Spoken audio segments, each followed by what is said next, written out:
I'm so excited to welcome you to Season 3 of Career Resilience. My name is Jan Daniluk. I'm a Senior Human Resources Consultant at Ford Keast, a progressive accounting firm in London, Ontario, Canada. Each week, I get to talk with people about their career path and their career journey, and maybe we can all learn from each other how to be a little bit more resilient in the challenging world of work. Please check out my website, career-resilience.com, where you'll find Season 1 and Season 2, and now Season 3. Welcome. Love what you do and do what you love. The best career advice I've received, follow the fun. Those opportunities will just organically present themselves. Establish those connections and maintain those connections.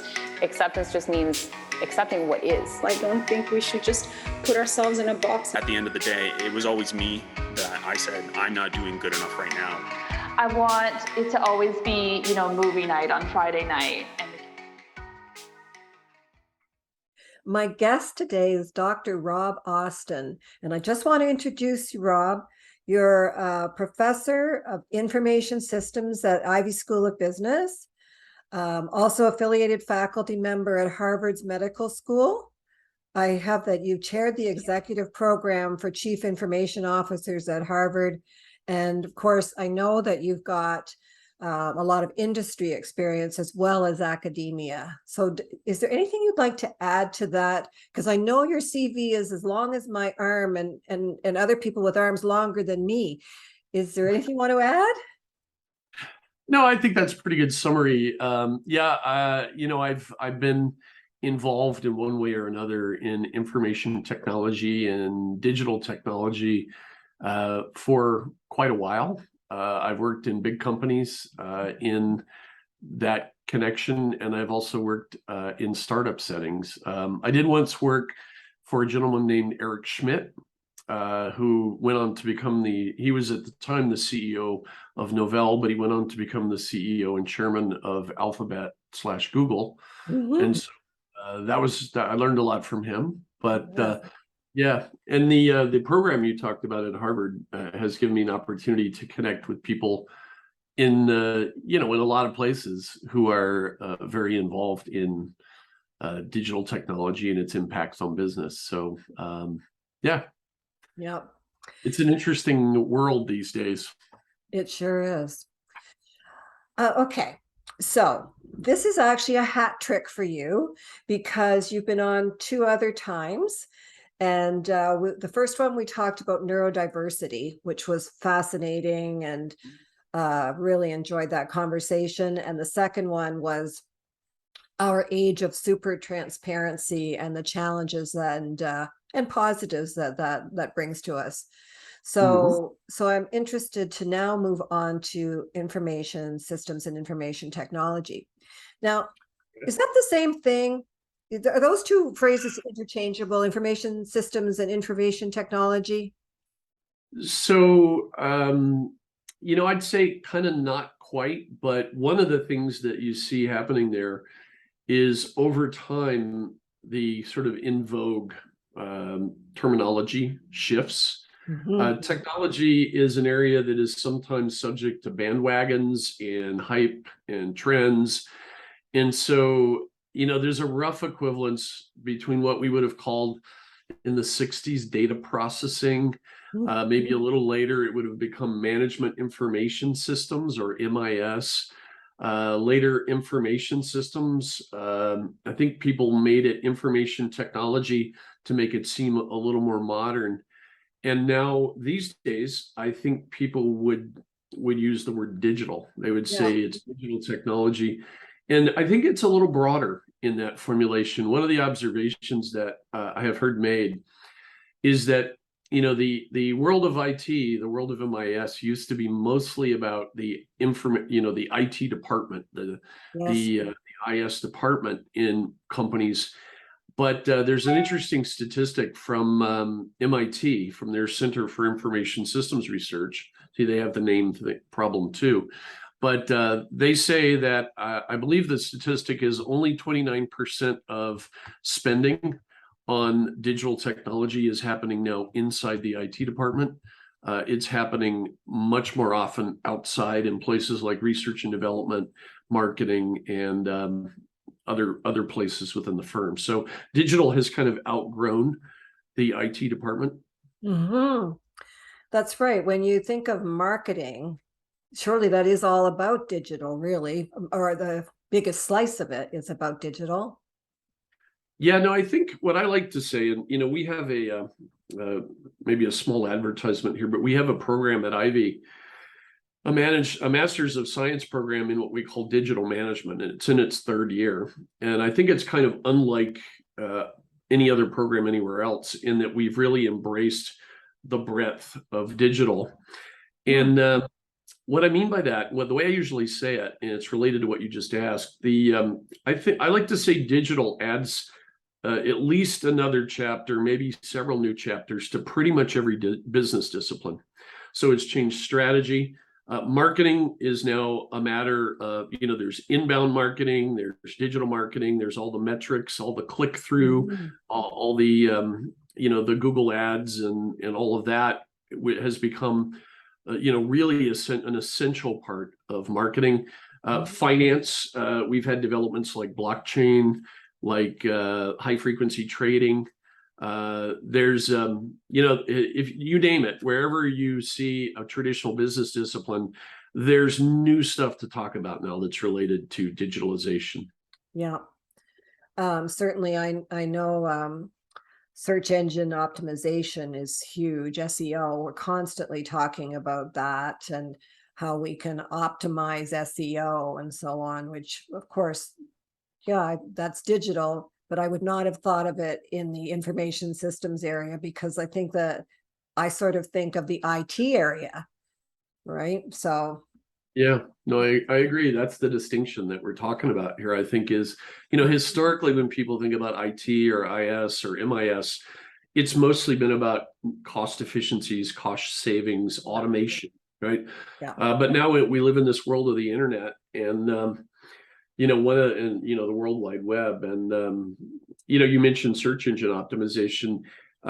If we think about marketing, historically, marketing was non-digital. It was billboards and TV ads and so forth, and it was what people call outbound, meaning you were sending your messages out to people who weren't necessarily asking for it, right? So they were often you were interrupting people at dinner or interrupting people's TV shows and trying to get a certain amount of attention from them. But one of the things that digital has made possible is now what's called inbound marketing.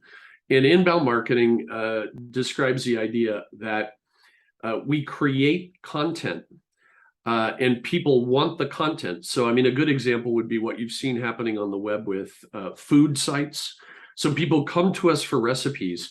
And when we market to them in that context, they're already there looking for things related to what we want to try to convince them to buy. So, right. If you have a website that's, an authoritative reviewer of cameras, for example, somebody shows up and you market cameras to them. Well, you've got someone there who you're not interrupting. You're not interrupting their dinner. You're not interrupting their TV. They're there specifically for what you want them for. And that's become search engine optimization is a very important part of that, because one of the problems you have to solve is how do you get them to your site? Yeah. So it's all part of the same picture, if you like. Yeah. I follow various influencers like many of us do. And of course, I follow a lot of British influencers who have gone completely silent over the last week because of the period of mourning for the passing of Queen Elizabeth. And so it was like losing my fix. Oh, no. And then what I started thinking is, maybe I should unsubscribe, because I'm so into going and seeing these influencers and what they have to say. And it's so true, Rob. I go to them and there's more content. Yay. So it's an interesting blank for that week. No, it's true. And, one of the biggest new companies in that space is a Canadian company. It's called Viral Nation. It was founded by a guy named Joe Gagliese. And what they figured out, there were lots of companies and agencies that managed the media affairs and the sort of entertainment affairs of pro athletes and, kind of other famous people. But what they were quick to realize is that there was kind of a new category of famous people that were famous on YouTube or famous on TikTok or whatever. And, they've really made a big business out of that. They manage the influencers. They also help the companies craft campaigns that are based on input from influencers, and they also have software that they sell to help companies manage their influencer-based marketing programs. So none of this existed 10, 15 years ago, right? No. And I think this is sort of veering into age of super transparency, maybe too. I'm not just sure, but I have a friend whose business is being the executive that she represents is too busy to be on all these, social media sites. So she's him on these sites. And I think, well, then can you trust anything? No, that is interesting. I haven't heard of that people are actually impersonating famous people, kind of, but I mean that they're not You're not impersonating, but yeah, they don't mean I don't mean to imply that they're impersonating unwelcomely, but it sounds like this is a way that people are managing their scarcity of time. Yes. So yeah, interesting. Yeah. So that was very interesting to me. So for you, information systems and so on, where did you come to it and why in your career? So I think, like we had a conversation, I think way back, where I talked about how a lot of things that I think have happened in my career have been serendipitous, right? And I think this might be another one. So when I was graduating from undergraduate school, I was an engineer, but I was also an English literature major with a lot of a big interest in theater. And so I tried to come up with we had to come up with a senior project as we were graduating in the engineering program.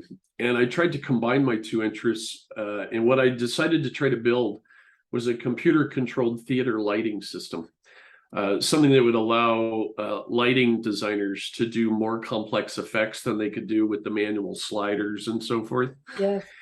And so I teamed up with a colleague who was an electrical engineer, and I was a mechanical engineer.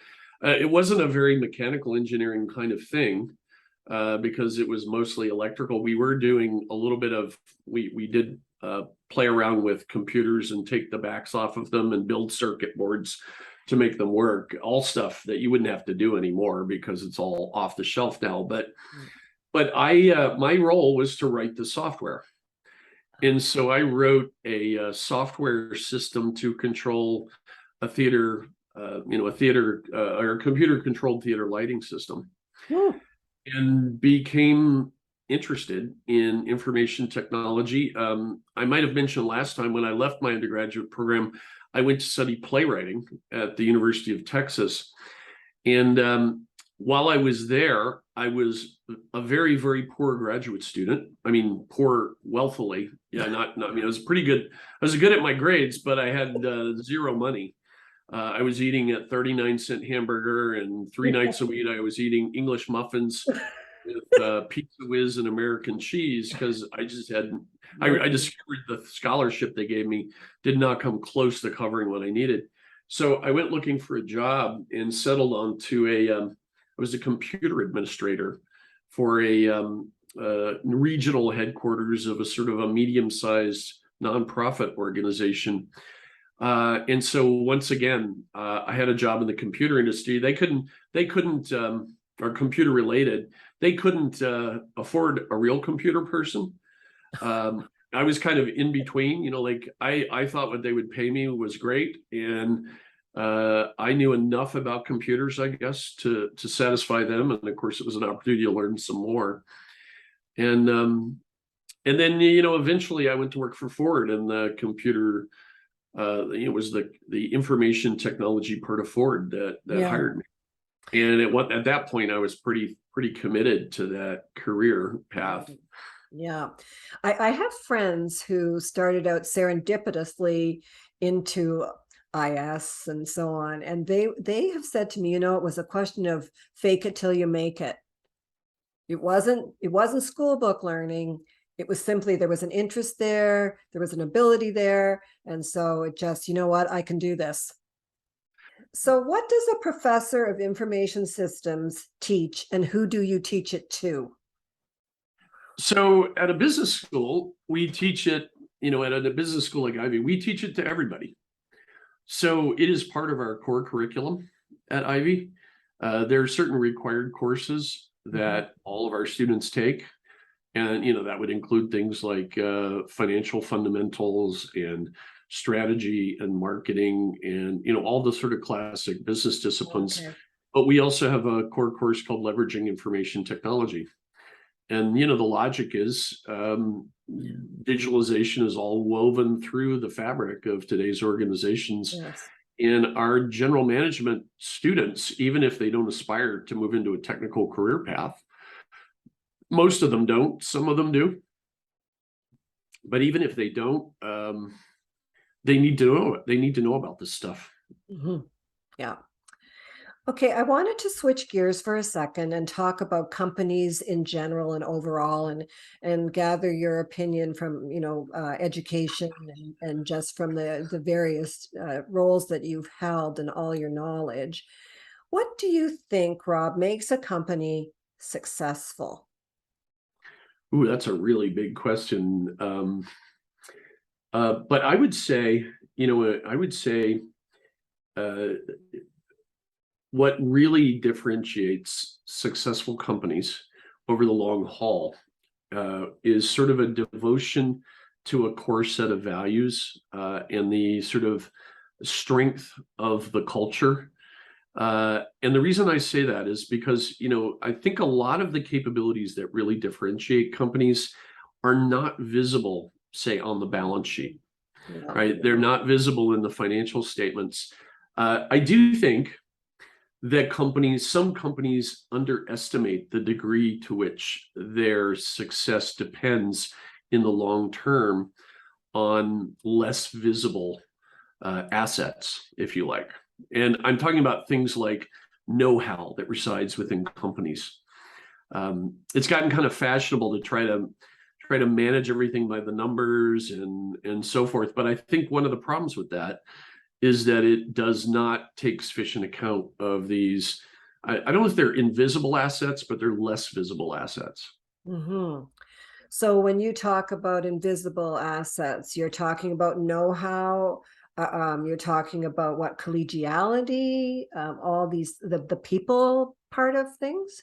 The people part of things is a huge part of it, and the way you see some executives squander that is when they think of people as just another fungible resource, and they may be tempted to outsource to realize a short-term and fairly ephemeral cost reduction, but they may liquidate in the process a lot of employee know-how. But it's not just that. There's other things like reputation, like resilience, right? One of the things that makes me think about this these days is, I'm sure you've read, and everyone who might listen to this has read and experienced, we're having a lot of failures of operational processes since the pandemic, right? Yes. So the airports don't work very well. The airlines don't work very well. Supply chains are not working well. We can't get baby formula, those kinds of things. And I would argue that that is the result of leadership that has squandered resilience, right? So they've tightened things down so tight that they cannot absorb shocks anymore. And it was good for the short term when there were no shocks underway. And it made their financial ratios look really good. But now that we've had a jolt from the pandemic, from the war in Ukraine, we're realizing that they've actually paid something for those improvements, right? They've paid something in the form of their company's capabilities. So, and the other thing is the people dimension is, this. This is kind of your area. They can't get people back, right? That they're saying, please come back. We have jobs for you now, and people are saying, no thanks, right? So certainly not on the old terms. Am I going to come back to you, right? Yeah. Which is why compensation and salaries are escalating like mad, because people are being bought back, not brought back, but bought back.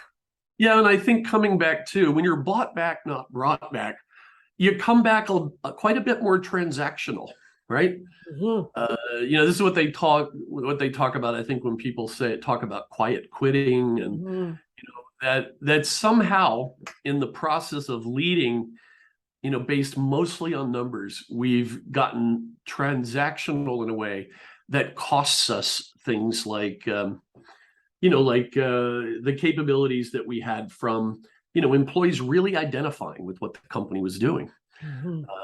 There's some spectacular examples of it. I would say Boeing has a very serious problem this way. Now, General Electric, we're seeing them fall apart after 2 or 3 decades of treating employees like rank them and yank them. I sometimes wonder, do you think that businesses look at the long game, or is it mostly let's just get through this year? That's at the heart of the problem, I think, is that there's too much emphasis on the short game. Yeah. And I think it manifests in a lot of ways. There are speculative investors that mostly care about the short game. I worry sometimes that some executives that are bonused on financial metrics are slide. I don't think they necessarily start out obsessed with the short gain, but they end up obsessed with the short gain. I don't actually think it's something we can solve completely with incentives. One of the things people will argue is, if we could stretch out the incentives over time so that, if we could claw back some of the gains if things go badly after they leave, but I honestly don't think it's about incentives. It's about core values. It's about intrinsic motivation, not extrinsic motivation. Let's move back to information system. Can you just speak to that in terms of where we are and where you think we're going? Sure. So I think we're in a place where, we've been integrating our business processes into technologically automated systems for decades now, right? And consequently, it's really not very easy anymore to separate business operations from the technology. And that has a lot of consequences that we see happening in the news sometimes, where a computer system will knock out an airline for a day and a half, or there's a lot of versions of this. One of the things it means is that a lot of the business logic in our companies is now kind of hard coded, or it's not necessarily hard coded because it could be in software, but it's less visible than it used to be. There's a lot of know-how, knowledge, process, and so forth from our companies. It's embedded in technological systems now, and there's benefits, huge benefits from that, but there's also some risk that we see, when we see major failures. But I would say that's old school. That's old school IT. That's, we automated stuff to make it more efficient, to maybe make it more reliable, and so forth. I think new school, which, you tend to use digital technology for, is about expanded possibilities on the top line, right? So it's about reaching customers in new ways or delivering new services to customers. It's also about new business models. And I'd say that's, I said there was a new chapter in every business discipline. The new chapter in strategy is that we have new business models now that are, have not been very common in the past, but are extremely common and getting more common. And we don't know how to think about them. And what I'm talking about specifically is the business models of companies we call tech platforms. So Google, Amazon, Apple, they are making money and operating in ways that most companies have not historically. They're platform companies, not what I call pipeline companies. Pipeline companies take in raw materials, add value, and then sell them on into a market. Platform companies sometimes just connect people who want to transact. Uber's a platform company. It doesn't actually make anything. It just connects drivers and riders. But these platform companies are incredibly valuable, and some of them are incredibly profitable. Doesn't information systems therefore have the keys to the kingdom? Yeah, they should. They should. Well, I used to give a talk to IT professors, or not IT professors, IT professionals, called, why IT leaders need a new trick, right? It was sort of a riff on it was something like that. Dogs, this old dog needs a new trick, right? Yeah. And the thrust of the talk was to say, everything's about digital now. Everything's about digital now, but our IT managers are focused like this. And, on a narrow piece of that picture, and most of it was about cost reduction.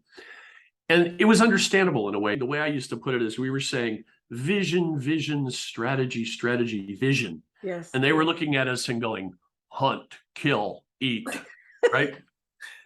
They were saying, don't talk to me about vision. I got to reduce cost or I'm out of a job, right? Yep. The history of hype around technology and it's important to business kind of goes up and then crashes and then goes up and then crashes and then goes up and then crashes.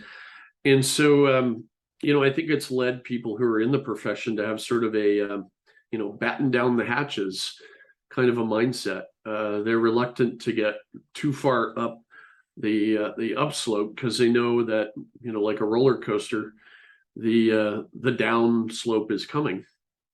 But I think that's unfortunate because, it causes them to miss some of the really transformational things that may be happening. Yeah. Yeah. Don't you think, Rob, that a lot of budgets for information systems are just so big and have to be so big that CEOs look at it and just rear back in fear of spending that kind of money for progress that might be a little bit intangible? Yeah, and I think you're right about that. I also think that, if you look at the amount that we spend maintaining that infrastructure, that's also worrisome. One of the kinds of analyses that I've proposed to companies and led them through from time to time is what we call compete versus qualifier analysis. And what we do is we go through their portfolio of IT projects and we say, how many of these are just what we call qualifiers, meaning they're required to stay in business, but they don't really give us any edge over our competitors. A compete is something that does give us an edge over our competitors. And so we go through the portfolio and we categorize and we classify. They categorize and they classify. This is a compete. This is a qualifier, and so forth. And then we add up the amount of cost that's being absorbed by competes and qualifiers, and we compare them, and we decide whether that's reasonable. No. And in most companies that have been around for a while, the amount going into qualifiers is much, much bigger than the amount going into competes. And some of that is just a signal of the age of the IT infrastructure, right? But it's not ideal, right? I mean, it's a better, a good thing to do would be as if we could figure out how to reduce the cost basis for that commodity stuff and then use the windfall to actually invest in some more competitive systems. I wanted to ask you, what do you think is sort of the biggest learning or that our viewers or listeners should take away from our kind of wide-ranging discussion? So I think, one of the big things that people should take away. And we didn't go really deep into it, but I did mention these new business models that digitalization is creating or making possible. Mhm. And one of the things that I've been doing quite a lot lately, and I've been doing it with, executives from big banks and various other kinds of companies, but also my 22-year-olds, right? My Master of Science in Digital Management students, is talking to them about what we call, colloquially, we call it the superpowers of these platform business models. And especially the big broad ones. And you see this concern in the news, right? That the Justice Department of the U.S. is suing Google. Elizabeth Warren, when she ran for president last time, her big part of her platform was taking the technology companies apart, right? Facebook, Google, Amazon, and so forth.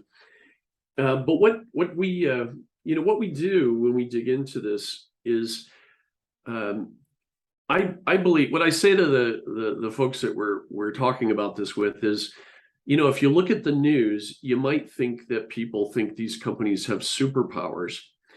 But what I say is, well, they kind of do, right? And then we dig into why. And it has to do with what are called network effects, that their value increases when they can increase the size of their network, and it increases faster than they add to their network, which means that the bigger they get, the harder it is to catch them, right? For any competitor to catch up with them. So they're not monopolists in the strict sense, because monopolists are companies that abuse their dominance of a market to increase prices unfairly on customers. But what Google would point out, if you call them monopolists, is that they don't charge consumers anything for their services, right? The maps, search, Google Docs, Google Drive, it's all free to consumers. And it's because they're trying to build their network as big as possible because they can monetize the data. And this monetize the data thing, just to say it kind of diplomatically, it's a much bigger deal than most managers think it is. And, one of the things I see when we do executive education is there's a layer of executives, not at the top of the company, but a bit below, and they see it. They see the threat, but their bosses don't see the threat, and don't even believe in it. So we just had a program, exactly a week ago, because today's Wednesday, so a little over a week ago. It was Monday and Tuesday with the top 4 executives of a European bank. And they won't hear it, that the tech platforms are coming into financial services. And I think they're wrong. Isn't it pretty obvious they are?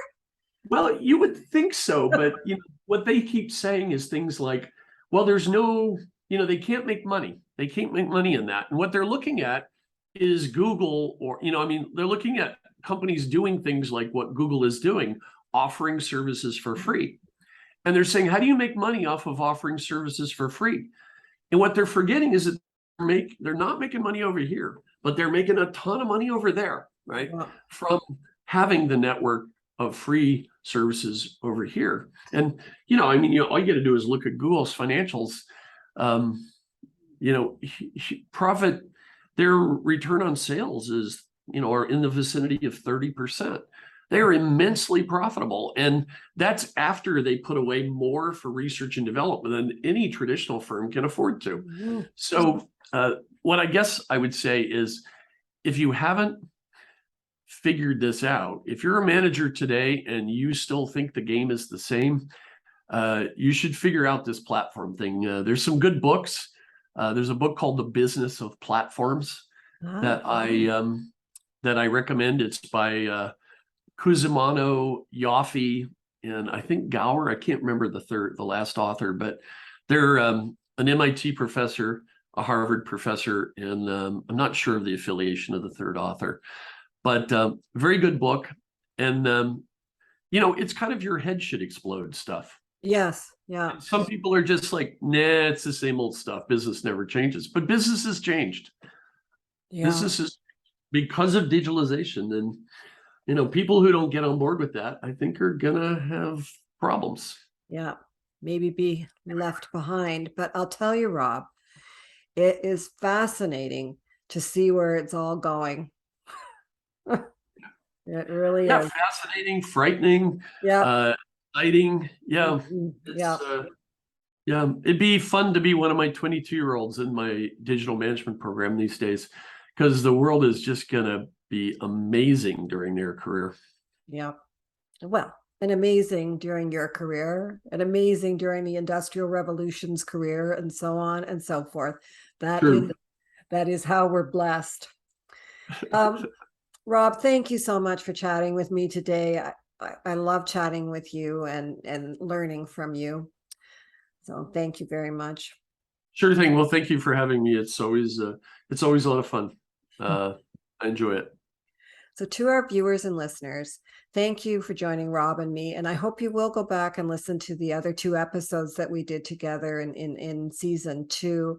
One about, as we said at the beginning, neurodiversity, which is really fascinating, and one about the age of super transparency, which is self-explanatory when you hear that phrase. If you're a listener, catch me on my podcast, wherever you get your podcasts. If you're a viewer, catch us on YouTube. And thank you so much. And until we meet again.